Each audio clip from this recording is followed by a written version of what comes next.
teman-teman, perkenalkan nama saya Aprilia Sandi De Araujo dengan NIM 2001070002. Saya mahasiswa semester 7 dari Prodi Pendidikan Pancasila dan Kewarganegaraan Fakultas Keguruan dan Ilmu Pendidikan Universitas Nusa Cendana Kupang.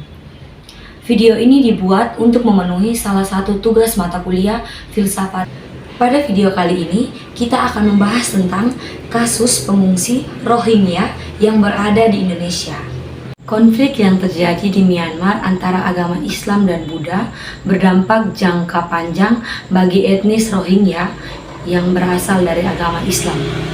Konflik agama di Myanmar antara Islam dan Buddha lebih dikenal dengan sebutan konflik etnis Rohingya dan Rakhine.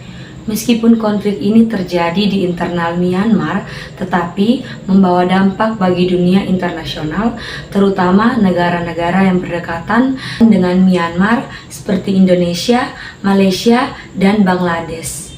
Etnis Rohingya mendapatkan perlakuan diskriminatif dari pemerintah Myanmar, sehingga banyak yang melarikan diri kemudian mengungsi ke negara-negara tetangga.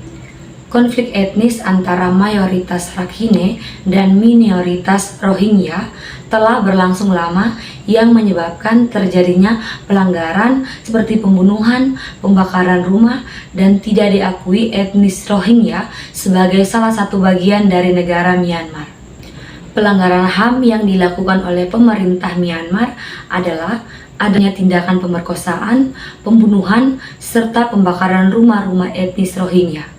Egoisme pemerintahan Myanmar yang tidak mengakui adanya etnis Rohingya di Myanmar membuat adanya pelanggaran hak asasi manusia terhadap warga Rohingya.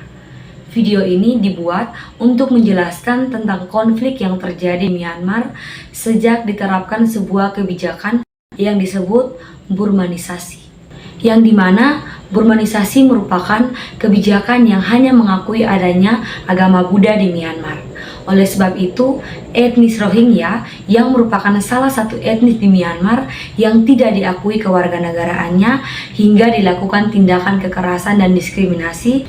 Sebelum kita membahas lebih dalam terkait dengan kasus ini, mari kita terlebih dahulu mengetahui siapa itu masyarakat Rohingya.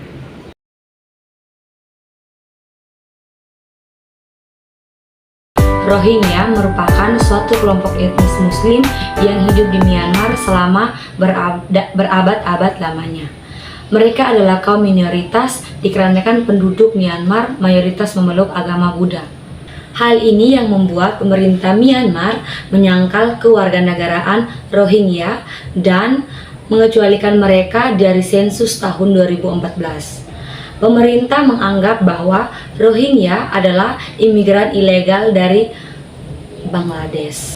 Selama di Myanmar, Rohingya menjadi populasi Muslim terbesar di sana dengan jumlah penduduk sekitar 1 juta jiwa pada awal tahun 2017.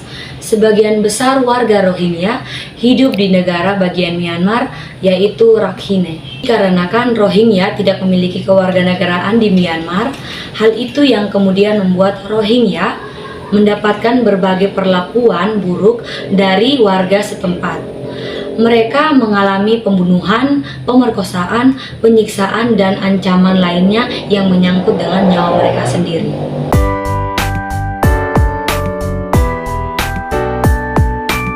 Dalam beberapa tahun ini, Rohingya keluar dari Myanmar untuk menghindari kekerasan komunal oleh pasukan keamanan. Rohingya mengalami aksi kekerasan besar-besaran pada 25 Agustus 2017 di Rakhine. Perlu kita ketahui bahwa alasan Rohingya memilih mengungsi ke Indonesia yaitu dikarenakan Indonesia belakangan ini menjadi tujuan favorit dari para pengungsi Rohingya. Bahkan mereka memilih untuk meninggalkan Bangladesh, padahal di Bangladesh mereka sudah disediakan tempat tinggal oleh pemerintah. Pengungsi Rohingya kebanyakan memilih Malaysia dan Indonesia sebagai negara tujuan tempat mereka untuk mengungsi. Pengungsi Rohingya kebanyakan memilih Malaysia dan Indonesia sebagai negara tujuan lantaran penduduk yang ada mayoritasnya beragama Islam. Selain itu, mereka berharap bahwa di kedua negara tersebut akan ada mata pencarian untuk mereka.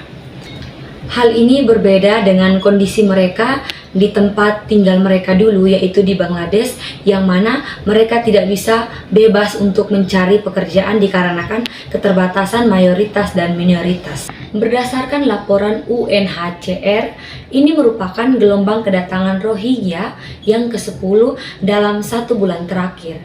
UNHCR mencatat total pengungsi yang berada di Aceh sejauh ini mencapai 1.608 jiwa, termasuk 140 orang yang bertahan dalam 1 tahun terakhir.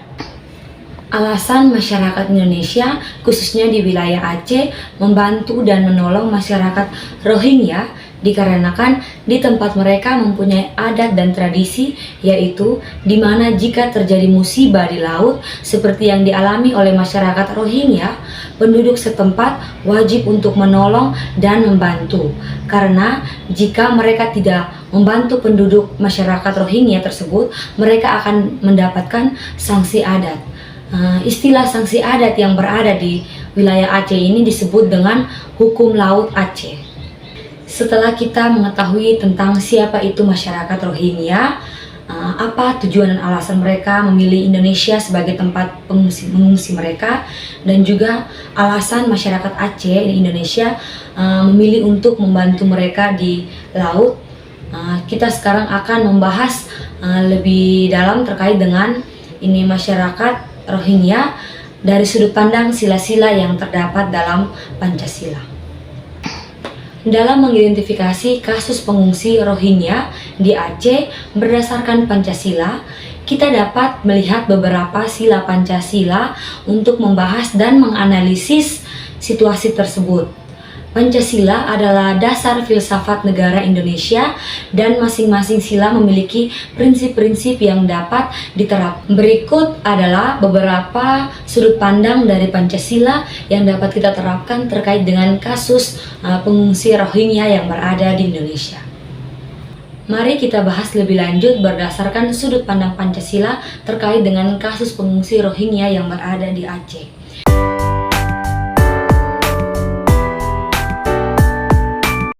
Sila yang pertama, ketuhanan yang Maha Esa. Prinsip kasih sayang, keadilan, dan kebijaksanaan sebagai cerminan nilai-nilai keagamaan diintegrasikan dalam memberikan bantuan dan dukungan kepada pengungsi. Penerapan nilai-nilai keagamaan dapat memperkuat semangat untuk membantu sesama sebagai bentuk ibadah dan penghormatan terhadap nilai-nilai spiritual. Melalui penerapan nilai-nilai Pancasila ini, diharapkan upaya kemanusiaan untuk membantu pengungsi Rohingya yang berada di Aceh dapat menghasilkan solusi yang adil, berkelanjutan, dan mencerminkan semangat persatuan bangsa Indonesia. Sila yang kedua, kemanusiaan yang adil dan beradab. Dalam sila ini, kemanusiaan diutamakan dari setiap individu, termasuk pengungsi Rohingya. Pengungsi Rohingya dianggap sebagai bagian dari keluarga kemanusiaan. Solidaritas dan empati adalah prinsip utama dalam memberikan bantuan dan dukungan. Penerapan prinsip adil dan beradab mendorong perlakuan yang setara terhadap semua pengungsi tanpa memandang latar belakang, etnis, agama, atau kebangsaan. Sila yang ketiga, Persatuan Indonesia. Keterlibatan masyarakat Aceh dalam membantu pengungsi Rohingya mencerminkan semangat keterlibatan serta semangat persatuan Indonesia, di mana solidaritas dan gotong royong dihargai sebagai modal utama untuk mengatasi krisis kemanusiaan. Situasi ini dapat dilihat sebagai contoh yang konkret dari persatuan dalam keragaman, di mana berbagai kelompok saling mendukung demi kebaikan bersama dan kesejahteraan bersama.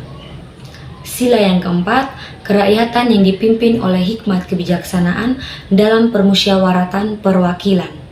Penerapan sila ini mengacu pada pentingnya melibatkan pihak-pihak terkait baik dari masyarakat, lokal, pemerintah maupun kelompok kemanusiaan dalam pengambilan keputusan terkait dengan penanggungan pengungsi Rohingya. Permusyawaratan dan perwakilan membuka ruang partisipasi dan pengambilan keputusan yang demokratis, memastikan kepentingan semua pihak secara merata dan terlibat dalam akomodasi. Sila yang kelima, keadilan sosial bagi seluruh rakyat Indonesia. Dalam konteks ini, keadilan sosial mencakup upaya untuk memberikan kesempatan yang setara dan akses yang adil terhadap sumber daya bagi pengungsi Rohingya di Aceh. Distribusi bantuan dan dukungan harus merata, menghindari ketidaksetaraan atau diskriminasi, sehingga setiap individu mendapatkan manfaat yang sebanding antara individu yang satu dengan individu yang lain. Kejadian krisis kemanusiaan yang menimpa pada etnis Rohingya, yang mana sebagai masyarakat Rohingya beragama Islam. Konflik ini sudah terjadi sangat lama karena etnis Rohingya dianggap sebagai warga negara yang bukan berasal dari Myanmar, karena kemiripan kaum Rohingya dengan masyarakat pada negara Asia Selatan membuat Rohingya mendapatkan perlakuan diskriminasi dari pemerintah Myanmar. Rohingya diperlakukan dengan tidak sepatutnya, seperti rumah-rumah mereka serta tempat ibadah mereka dibakar, kewarganegaraannya tidak diakui sebagai warga negara Myanmar, anak-anak mereka tidak diperbolehkan mengikuti sekolah, tidak diperkenankan menjadi pegawai pemerintahan, dan tidak boleh pergi ke luar negeri termasuk naik haji, bahkan diusir dari Myanmar. Penyiksaan yang dilakukan Myanmar kepada kaum Rohingya secara terus-menerus ini membuat kaum Rohingya tidak sanggup tinggal di Rakhine dan ingin melarikan diri, sehingga mereka berusaha untuk mencari perlindungan dan suaka pada tempat tinggal yang lebih membuat mereka merasa aman dan nyaman. Oleh karenanya, kaum Rohingya melarikan diri ke negara-negara yang berdekatan dengan Myanmar, salah satunya seperti Indonesia. Kemudian, upaya pemerintah Indonesia untuk membantu menyelesaikan permasalahan etnis Rohingya di Myanmar adalah dalam bentuk bantuan kemanusiaan dan upaya diplomatik. Secara berkala, Indonesia memberikan bantuan yang bersifat darurat seperti tenda dan sarana prasarana yang dibutuhkan oleh etnis atau masyarakat Rohingya. Solusi yang dapat saya berikan terkait dengan permasalahan kasus pengungsi Rohingya yang berada di Indonesia, yaitu yang pertama, menghentikan kekerasan dan diskriminasi terhadap masyarakat Rohingya dalam bentuk apapun. Yang kedua, mengakui etnis Rohingya sebagai bagian dari negara Myanmar. Kemudian yang ketiga, penegakan hukum yang adil dan tegas bagi pelaku kejahatan terhadap masyarakat Rohingya itu sendiri. Maka dapat disimpulkan bahwa yang melatar belakangi terjadinya konflik adalah karena tidak diakuinya orang Rohingya sebagai warga negara Myanmar atau adanya penolakan pemberian kewarganegaraan. Hal ini menyebabkan etnis Rohingya menjadi bangsa tanpa kewarganegaraan. Hal ini juga yang menyebabkan militer memiliki pembenaran untuk mengusir etnis Rohingya dari tanah leluhurnya sendiri. Akibatnya, lebih dari setengah populasi Rohingya diusir atau mengungsi keluar dari Rakhine. Selain itu, pelecehan terhadap kaum wanita dan pembatasan pernikahan dan juga pembunuhan, penahanan, serta penyiksaan pihak militer berupa pembunuhan terhadap orang Rohingya, bahkan hal itu dilakukan secara acak dalam rangka pembunuhan etnis Rohingya. Sekian penjelasan yang dapat saya berikan dalam video kali ini. Terima kasih. Sampai